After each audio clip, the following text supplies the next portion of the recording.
భారీ అంచనాలు ఉన్న చోట నిరాశ కూడా అదే స్థాయిలో ఉంటుంది. 2026లో పక్కాగా థియేటర్లో సందడి చేస్తారని భావించిన అగ్ర హీరోలు ఇప్పుడు ఒక్కొక్కరుగా రేస్ నుంచి తప్పుకుంటున్నారు.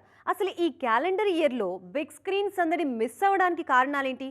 ఎందుకు స్టార్స్ అంతా సైలెంట్ అయిపోయారు? బాలకృష్ణ, నాగార్జున వంటి సీనియర్ హీరోల నుంచి ఎన్టీఆర్, అల్లు అర్జున్ లాంటి గ్లోబల్ స్టార్ల వరకు అందరూ ఈ ఏడాది థియేటర్లలో కనిపిస్తారని ఫ్యాన్స్ గట్టిగా నమ్మారు. కానీ రియాలిటీలో పరిస్థితులు వేరుగా ఉన్నాయి. ముందు నుంచే ప్లాన్ చేసుకున్న షూటింగ్ షెడ్యూల్స్ తారుమారు కావడంతో ఇప్పుడు వీరంతా 2026ను స్కిప్ చేస్తున్నారు. జెట్ స్పీడ్తో సినిమాలు చేసే బాలకృష్ణ అఖండ 2 తర్వాత స్లో అయ్యారు. ఆ సినిమా రిజల్ట్ తేడా కొట్టేయడంతో ప్రెజెంట్ చేస్తున్న సినిమా విషయంలో కంప్లీట్గా యూటర్న్ తీసుకున్నారు. ఫోక్లోర్ కాన్సెప్ట్ను పక్కన పెట్టి గ్యాంగ్స్టర్ డ్రామా చేస్తున్నారు. నాకు కూడా 100వ సినిమా విషయంలో స్పెషల్ కేర్ తీసుకుంటూ ఉండడంతో ఆ మూవీ కూడా ఆలస్యం అవుతోంది.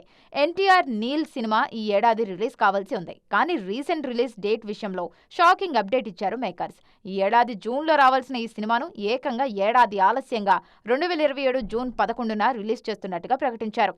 మరోవైపు బన్నీ కూడా మరోసారి లాంగ్ బ్రేక్ తీసుకుంటున్నారు. పుష్ప 2 రిలీజ్ తర్వాత వరుస సినిమాలు చేస్తానని మాటిచ్చినా గ్లోబల్ ప్రాజెక్ట్ రాకను తలకెత్తుకోవడంతో సినిమా ఆలస్యమవుతోంది. దీంతో ఈ సినిమా కూడా ఈ ఏడాది ఆడియన్స్ ముందుకొచ్చే పరిస్థితి కనిపించడం లేదు.